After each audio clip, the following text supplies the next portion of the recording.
Bonjour à toutes et à tous, c'est Stan pour le site etidietidia.com. On reprend notre petit suivi du S&P 500. Donc, comme je vous l'avais dit, on ne serait pas super régulier sur l'été, mais on va avoir des choses à vous montrer sur Etidia, notamment des portefeuilles Premium et quelques autres petites bricoles reprises bien sûr du magazine Tendance, son troisième numéro qui va prendre son envol à la rentrée. Donc pour le S&P 500, donc rien de neuf puisque les week-ends et les suivis se ressemblent, hein. Donc on n'a pas perdu grand chose cet été à ne pas suivre ça. Où on en est, je vous propose un peu de revoir, de prendre de recul, presque déjà sur le début de l'année. Alors, le Corona crack, aujourd'hui, voilà, on peut en tirer le bilan. On s'est écroulé jusqu'où vous savez et on est revenu pratiquement sur tous les indices.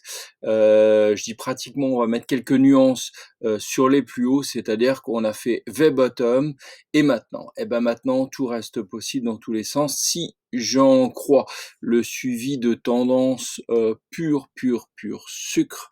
Là, on reste toujours sur une configuration haussière, sauf que, bien sûr, on arrive sur une zone de résistance majeure et historique et on tourne un peu en rond. C'est valable sur le Dow Jones, c'est valable aussi sur d'autres choses. Alors, on n'est pas sur le plus haut, sur le CAC et le DAX, mais bon, clairement, ça patine. Vous voyez que là, on est là. Mais ça ne veut encore rien dire à ce stade-là. On n'a pas explosé les choses vers le bas. On avait émis cette hypothèse-là. Vous vous rappelez, on est dans cette hypothèse-là. Les autres ont été invalidés puisqu'on aurait pu descendre plus bas. Moi, mon sentiment à long terme, je vais vous le dire très clairement, et vous pouvez regarder toutes les vidéos, je rabâche toujours la même chose.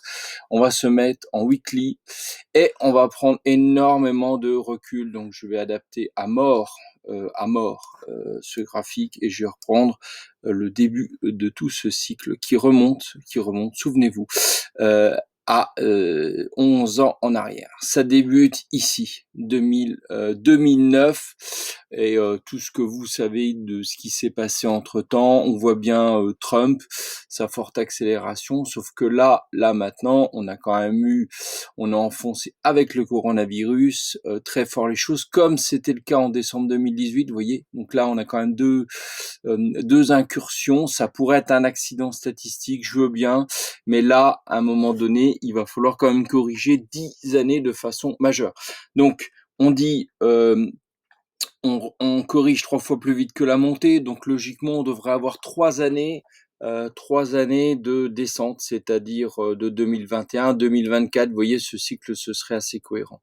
Donc aujourd'hui, je veux bien qu'on me dise, beaucoup m'ont envoyé de mails pour me dire oui, ça fait un paquet de temps que tu nous dis que ça va baisser puis ça baisse pas. Oui, bah c'est le principe effectivement quand on est shorter. On a tort 3 fois plus longtemps que les autres, mais quand ça tombe, par exemple ici, quand je le disais déjà, là, je peux vous garantir qu'effectivement, en quelques séances, l'affaire est réglée, hein. Sauf qu'en quelques séances, si vous n'êtes pas dans le train, c'est terminé, hein. Vos achats et vos hausses, vous l'avez dans l'os, quelque chose de bien, hein. Certains l'ont bien appris cette année. Je pense que la leçon est bien apprise pour certains, mais pas pour d'autres. Bon, très clairement, moi, ce que j'envisage à court terme, c'est que là, il va falloir qu'on déboucle. Donc on va revenir, on va affiner notre précision. Moi, je pense qu'on va peut-être d'abord faire ça, hein, parce que quand même, le marché a de la vigueur, peut-être plus que je ne le pense. Donc on va être très prudent dans notre descente et optionnellement, on va remettre ça ici. Et moi, je dirais que le deuxième palier de descente qu'on pourrait avoir, c'est très logiquement cette zone-là, hein. Voilà. Après, à la faveur d'une étincelle, d'une deuxième vague de coronavirus, on n'en sait rien. Je veux pas faire de prospective sur la rentabilité des entreprises ou sur l'actualité ou la géopolitique. On s'en fiche. Nous, on constate les choses statistiquement. Le S&P doit, je vous le rappelle encore, représente les 500 plus grandes entreprises américaines et donc contient en son sein toutes les GAFAM. Donc les GAFAM, vous les enlevez, il reste plus grand chose. J'avais retweeté récemment un post, le S&P sans les GAFAM, c'est impressionnant. On est beaucoup plus plat que ça, hein. Donc je veux bien que ce soit extrêmement rentable et tout, mais à un moment donné, quand vous regardez les valorisations, hein, c'est pas du tout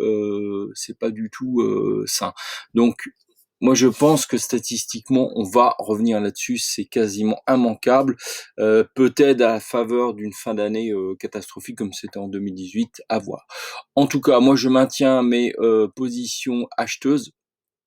Vendeuse pardon, acheteuse vraiment sur certains actifs, certaines actions en particulier, oui, tout en étant prudent. Mais le fond reste pour moi une probabilité baissière très forte entre 60 et 80%. Voilà, et bien affaire à suivre très prochainement. C'était Stan sur le site Etydia,